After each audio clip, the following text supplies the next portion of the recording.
Hello there everyone, welcome back, and I'm here to be talking about The Boys Season 2. Now, the reason why this is coming out sort of late, because Amazon Prime is doing pretty much what Disney Plus was doing, which is for the season, they're releasing it weekly instead of dropping it all at once like how Netflix does. And I know how people like to do episode reviews, but for me personally, I like to just sum up all my thoughts on just the season, so it could be a pretty easier video to follow instead of having to watch multiple videos to get the overall picture of the story that they're telling for each season. And I'll just get right into it. So season 2 of The Boys picks up right a little bit after how season 1 ends, where the main cast of characters are all wanted and on the run after the events of season 1. And it's pretty interesting because it's crazy looking back at the episodes, because they released 3 of them at launch, and then once you did this weekly thing, it just felt like each episode there were more characters had chances to shine than others. Like the first 3 episodes I felt was kind of like its own story, really, about trying to expose Compound V and how the superheroes aren't they aren't born like that, they're made. So that was how those first 3 episodes were, and they were basically introductions to new characters like Stormfront. You saw more of Stan Egner, who is Giardo Esposito. I think I pronounced that right, I apologize, but he's the main actor that was also the villain in Mandalorian, and he's in Breaking Bad as well. So he's one of the new characters that was introduced after being slightly introduced at the end of season 1. You have a lot of conflict with the superheroes of the 7, where Stormfront's basically getting her way in there and starting to become a really big figure in the group. Starlight is, kind of working with the boys and Huey to try to expose Vought and, all that. Queen Maeve is dealing with stuff of her own issues because of what happened last season. A-Train's still, everyone's going through their own thing. The Deep's trying to get back into the group. So, everyone has their own stories going on, but some get more light and more potential to explore those stories than others.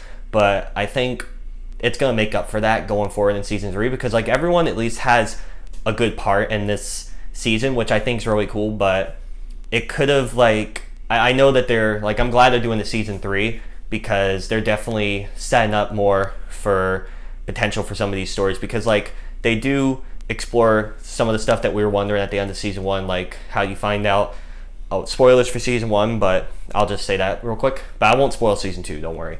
How you find out that Butcher's wife is still alive, and she had Homelander's kids, so there's a lot of friction going on there. Butcher's trying to reunite with her, and Homelander wants his kid for himself, and a lot of stuff that they do, especially with him and Stormfront. At first I thought it was what? It was really weird. There's a lot of weird stuff that happens in this season in particular.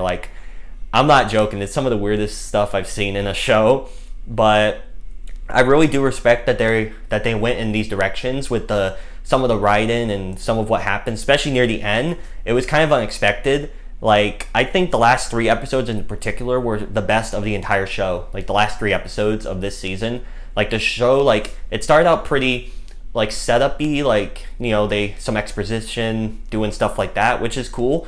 But it really picks up steam near the end. And that final episode makes me want so much more. This season did a great job. Everyone's given just enough to do. Some more to do than others, but it was still a really great season of television. I'm glad that they were able to get this out and all during this crazy year. It was really, really good. I am really looking forward to seeing where they go for season 3, because it's really interesting, because your main characters don't really have powers and all, so their main enemies are the superheroes, with the superpowers and all. So some of the ways in how they it isn't really physical fighting, more psychological and kind of verbal fighting throughout. I mean, you still have some legit fights and action sequences, but just a different way. And they barely interact with each other, but when they do interact, it gets really good.